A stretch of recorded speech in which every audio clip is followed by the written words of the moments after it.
Good morning student, स्वागत है एक बार फिर से आपका आपके अपने channel MH classes by Pawan Tripathi. M मतलब मैथ्स, एच मतलब हिंदी। आज ये हिंदी की पहली वीडियो है। अब हमको अपने चैनल का मायने भी सिद्ध करना है और उसके बाद विद्यालय संस्था से जुड़े हैं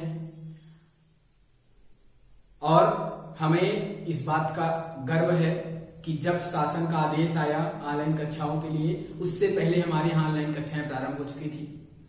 मैं ND convent school Bharwari Kaushambi का एक सहायक अध्यापक हूं और मैं आज आपके सामने ऑनलाइन इस शिक्षा पद्धति के तहत कक्षा 11 एनसीईआरटी हिंदी में काव्य खंड का एक्सप्लेनेशन आपके सामने लेकर प्रस्तुत हुआ हूं। लेकिन प्यारे बच्चों, उससे पहले आप इस बात को जान लें कि कक्षा 11 में जो सीबीएसई बोर्ड की हिंदी की बुक है वो उस केंद्रित बुक में पूरा सिलेबस कितना है, उस सिलेबस को हम पहले आपको एक बार दिखा देते हैं। वो मैंने पीछे लिखा हुआ है तो उसको मैं आपको समझा देता हूं। उसके बाद फिर मैं पहले चैप्टर की याद व्याख्या आपके सामने जो है करूंगा। तो जो कक्षा 11 में बुक है, केंद्रित में जो बुक है, दो पुस्तकें चलती हैं, एक आरोह भाग 1 और वितान भाग 1। तो वितान भाग 1, तो इसमें सबसे पहले आरोह के बारे में बात कर ले। आरोह भाग 1 में 2 खंड है, एक काव्य खंड, दूसरा गद्य खंड। और उसके बाद तो काव्य खंड के जो चैप्टर्स हैं, गद्य खंड के जो चैप्टर्स हैं, उसके बाद व्याकरण में क्या है, विधान में कितने चैप्टर, सब मैंने इसमें लिख दिया है। आप चाहें तो इसको आप नोट कर सकते हैं। जिन भी बच्चों के पास किताब नहीं है, अभी उपलब्ध नहीं हो पाई है, वो बच्चे एनसीईआरटी के ऐप से पुस्तकों को डाउनलोड कर लें और उसके बाद आप उससे अच्छे से अपनी पढ़ाई करें। तो पहला चैप्टर इसमें है, हम तो एक एक करी जाना, वह संतो देखत जग बौराना। दूसरा चैप्टर है, मेरे तो गिरधर गोपाल दूसरों न कोई। इसका एक अंश और है जो है, पग घुंघरू बांध मीरा नाची। तीसरा है पथिक, चौथा वे आंखें, पांचवा घर की याद, छठवां चंपा काले काले अक्षर नहीं चिन्हती, सातवां गजल, आठवां हे मूक मत मचल, नौवां सबसे खतरनाक, 10वां आओ मिलकर बचाएं। ये है काव्य खंड के 10 चैप्टर। गद्य खंड में नमक का दरोगा, ये सुप्रसिद्ध कहानी, ये जो है संग्रह है मुंशी प्रेमचंद जी का, मियां नसीरुद्दीन, अपू के साथ 2.5 साल, विदाई संभाषण, गलता लोहा, स्पीत में बारिश, रजनी, जामुन का पेड़, भारत माता, आत्मा का ताप। उसके बाद ये व्याकरण पोर्शन है। इसमें व्याकरण का जो पोर्शन मैंने लिखा हुआ है प्यारे बच्चों, ये मैंने 11 और 12 का पूरा मिलाकर लिखा हुआ है, ठीक है ना। इतनी आपको व्याकरण तैयार करनी है। इसमें आप 11th में तैयार कर लेंगे तो 12th के लिए आपका परफेक्ट हो जाएगा। फिर आपको 12th में कुछ इससे अतिरिक्त पढ़ना नहीं पड़ेगा। जनसंचार, पत्रकारिता के विविध आयाम, रिपोर्ट लेखन, फीचर लेखन, आलेख लेखन, कार्यालय पत्र, निबंध लेखन, हाल ही में पढ़ी गई पुस्तक की समीक्षा, इसको मैं आपको विधिवत समझाऊंगा। यही एक ऐसा टॉपिक है जो थोड़ा सा आपके लिए टिपिकल लगेगा, बाकी और सारी चीजें आपको बहुत जो है बहुत ही अच्छी लगेगी, पढ़ने में बहुत आसान है।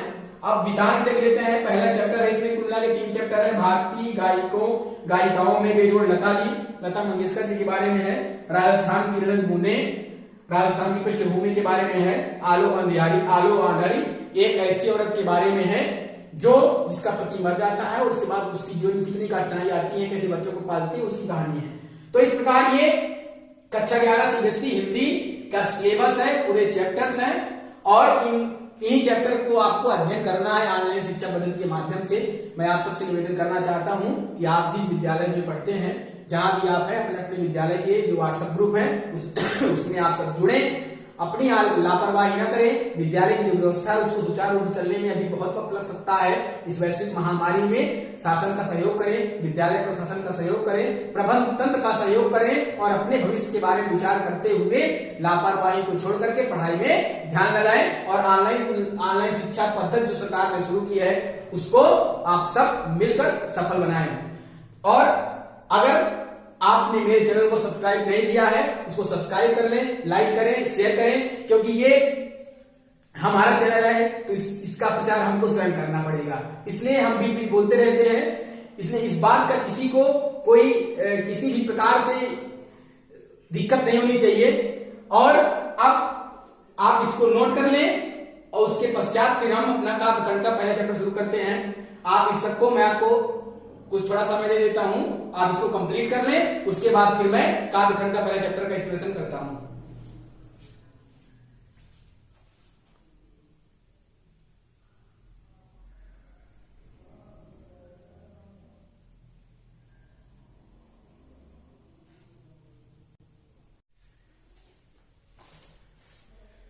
तो चलिए प्यारे बच्चों, आपने नोट कर लिया होगा, तो अब हम शुरू करते हैं हमारी पहली पुस्तक आरोह भाग 1 कक्षा 11 और उसका पहला काव्यखंड का चैप्टर जो कि कबीरदास जी ने लिखा हुआ है उसको हम शुरू करते हैं। इसमें ये पहला चैप्टर है, हम तो एक एक करी जाना व संतो देखत जग बोराना, इसको कबीरदास जी ने लिखा हुआ है।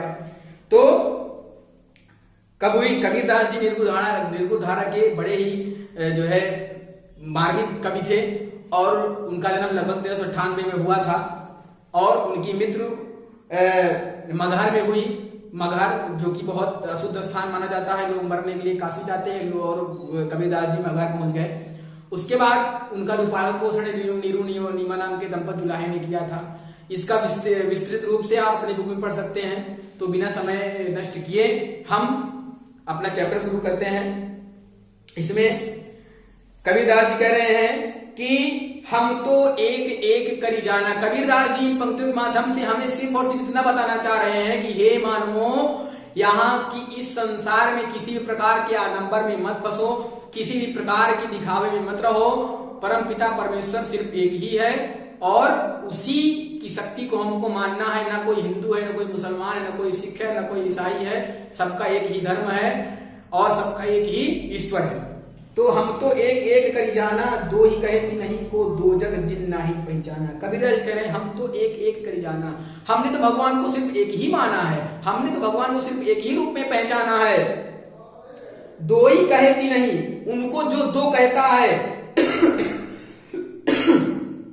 दो जग जिन नहीं पहचाना, तो उस प्रकार के लोगों को दोजख नसीब होता है, अर्थात उनको नर्क मिलता है। वो नर्क के भागीदार होते हैं जो परमपिता परमेश्वर को नहीं पहचानते हैं, उसको दो कहते हैं, उसके हिस्से कर देते हैं, बंटवारा कर देते हैं। इस प्रकार के लोगों को नर्क मिलता है, लोग नर्क के भागीदार होते हैं। एक अब कबीरदास जी साक्ष्य दे रहे हैं, कबीरदास जी साक्ष्य दे रहे हैं कि क्यों एक ईश्वर है।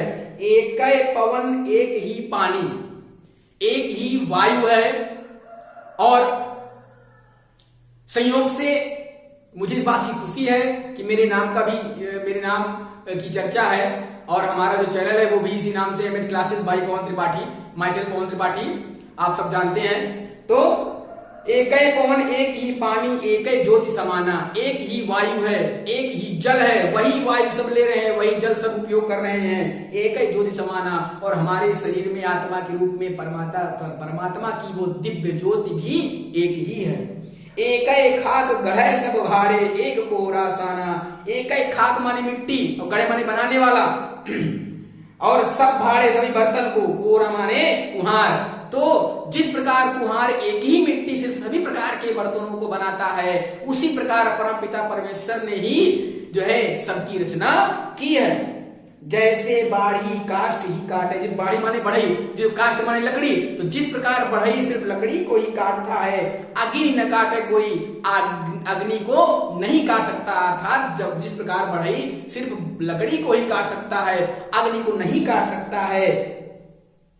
और सब घट अंतर तू ही व्यापक, उसी प्रकार परम पिता परमेश्वर सब घट अंतर सभी जो है घड़ों के अंदर, अर्थात इस मिट्टी रूपी घड़े के अंदर, अर्थात इस मानव शरीर के अंदर परम पिता परमेश्वर हमारी इस आत्मा में हमारे और आपके ही रूप में विराजमान है। लिखा है ना, सब घट अंतर तू ही व्यापक धरे स्वरूप सोई।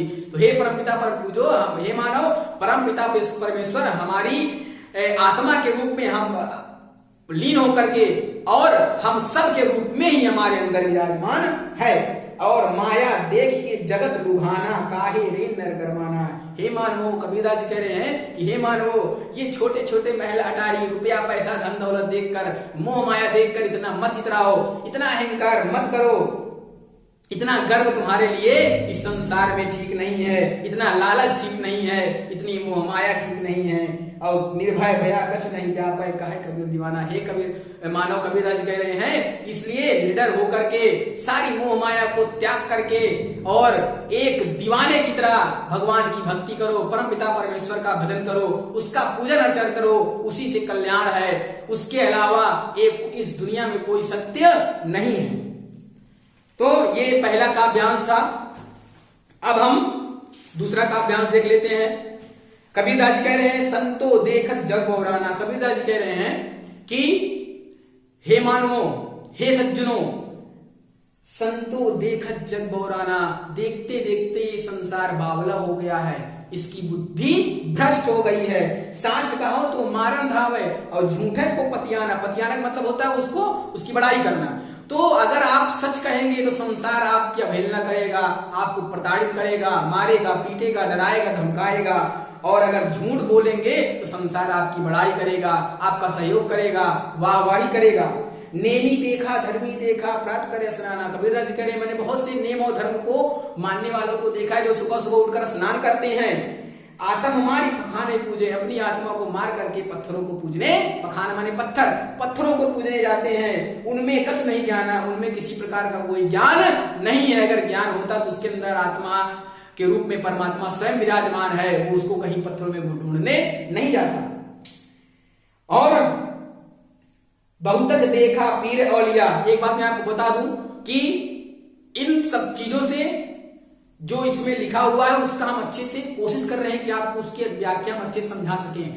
इसमें हमारे खुद के विचार सम्मिलित नहीं है, इसलिए आप इस किताब की जो लिखी हुई पंक्तियां हैं उस पर आप विशेष ध्यान देंगे, आपके जो पढ़ाई का साधक है उसके लिए अच्छा होगा। तो आत्म मारी पखाना पूजे, उनमें कछ नहीं जाना। अब बहुतक देखा पीर औलिया, पढ़े कि देव गुराना। मैंने बहुत सारे जो है पीर बाबाओं को, सूफी संतों को, बड़े बड़े धर्म गुरुओं को देखा है तो किताब कुरान ग्रंथ को पढ़ते हैं और कई मुरीद तदबीर बतावे और अपने मुरीद माने अपना बना करके, तो जो अब शिष्यों को अपना बना करके इकट्ठा कर करके उनको उनकी तकदीर बताते हैं। उनमें वह जुबाना, वो उतना ही बता सकते हैं जिनका उनके अंदर ज्ञान है, उससे अधिक वो सामने वाले को नहीं बता सकते, नहीं समझा सकते।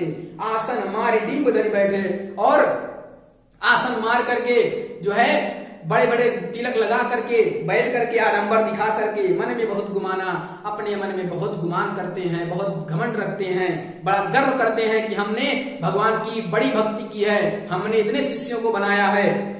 और पीपर पाथर पूजन लागे तीर्थ घर बुलाना। इस प्रकार के लोग पीपल और पत्थरों को पूजने लगे हैं और जो दर्शन शास्त्र है, जो भगवान की सच्चाई है, उस सच्चाई को भूल गए हैं, उस चीज को भूल गए हैं कि इससे बड़ा तीर्थ कुछ भी नहीं हो सकता है। अगर आप एक ईश्वर को अपनी अंतरात्मा से माने और उसकी पूजा अर्चना करें, वंदना करें, उससे बड़ा तीर्थ आपके लिए कुछ हो नहीं सकता है।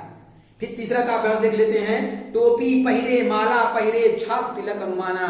कबीरदास कह रहे हैं, टोपी सर पर टोपी पहन लेते हैं और गले में माला पहन लेते हैं और माथे पर छापा भाले जमान तिलक लगा लेते हैं। साखी शब्द ही गावत भूले, साखी और शब्द को जो है गाना भूल गए हैं। आत्म खबर न जाना, अपनी आत्मा की भी खबर उनको नहीं है। हिंदू कहा मोहि राम प्यारा, तू कहा रहमाना, आपस में दो लय लड़ मर गए मरम काहू न जाना। कबीरदास कह रहे हैं, हिंदू कहा मोहि राम प्यारा, हिंदू कहता है मुझे राम प्यारे हैं, मैं राम का भक्त हूँ। मुसलमान कहता है मुझे रहीम प्यारे हैं, मैं रहीम का भक्त हूँ। और दोनों ही आपस में लड़के मर जाते हैं। और मरम काहू न जाना, मरम माने सत्य तथ्य, इस तथ्य को कोई नहीं जान पाया कि वो राम और रहीम दोनों एक ही है, परमपिता परमेश्वर एक ही है, उसका कोई बंटवारा नहीं है। और कहा है कबीर, घर घर मंत्र देत फिरत है महिमा के अभिमाना। और वो अहंकारी जो अपने आप को भगवान का मैसेज में बताते हैं कि भगवान से उनकी बातचीत होती रहती है, वो घर घर लोगों को मंत्र देते फिरते हैं, समझाते फिरते हैं, महिमा के अभिमाना। वो अपने ही जो उनकी भक्ति वो कर रहे हैं दिखावे की, उसके अहंकार में इतना चूर होते हैं कि घर घर लोगों को समझाते फिरते हैं, मंत्र देते फिरते हैं। और इस प्रकार के जो गुरु हैं, गुरु के सहित सिख सब बूढ़े अंत काल पछताना। इस प्रकार के जो गुरु होते हैं वो अपने शिष्यों को साथ लेकर के डूब जाते हैं और अंत काल में पश्चाताप करने के अलावा कुछ बचता नहीं है। और कहा है कबीर सुनो हे संतो ये सब मर भुलाना, हे संतो इस सब भ्रम को भुलाकर, कबीरदास जी करें हे संतो इस बात को सुनो, इस बात का ध्यान रखो, इस प्रकार के सभी भ्रम को भुला दो। केति कहा नहीं माने सहज साध समाना। कबीरदास जी कह रहे हैं ये जो सज्जन है, ये जो पीर बाबा है, मौलवी हैं, इनको कितना भी आप समझा लोगे लेकिन ये करेंगे अपने मन का ही। इनको इस बात का ज्ञान नहीं है कि भगवान को पाने का रास्ता बड़ा ही सरल है। इनको आप कहोगे तो ये आपकी बात नहीं मानेंगे, इतना भी आप कहोगे ये आपकी बात नहीं मानेंगे, ये अपने मन का ही करेंगे। इनको इस बात का ज्ञान नहीं है कि भगवान कठिन तरीके से नहीं, बड़ी सरलता से मिलते हैं। अगर हमारे मन में सच्चे भाव हो, सच्ची श्रद्धा हो भगवान के प्रति, परमपिता परमेश्वर के प्रति, तो हमको भगवान के दर्शन बड़े ही सहज रूप से हो जाएंगे। प्यारे बच्चों, हमने काव्य खंड का पहला चैप्टर का अच्छे से एक्सप्लेनेशन आपको करके समझाया। आशा करता हूं कि आपको समझ में आया होगा। उसके बाद आपको इसका संकेत लिखना है, उसके बाद फिर आप संदर्भ लिखेंगे, फिर प्रसंग लिखेंगे, उसके बाद इसका आप व्याख्या लिखेंगे। संदर्भ, प्रसंग और व्याख्या आपको बताने की आवश्यकता नहीं है, क्योंकि जो 11th स्टैंडर्ड का स्टूडेंट होता है वो 9th और 10th से पढ़ के जाता है, उसको ये सारी चीजें पता होती हैं। लास्ट में एक आपको और टॉपिक बनाना है भाव सौंदर्य का। भाव सौंदर्य में आप उस पंक्ति में इस समय कैसे भाव उत्पन्न हो रहे हैं, उन भावों को आपको उसमें रखना है। अपने हिसाब से 1-1.5 लाइन 2 लाइन जो आपसे बन पड़े करिए।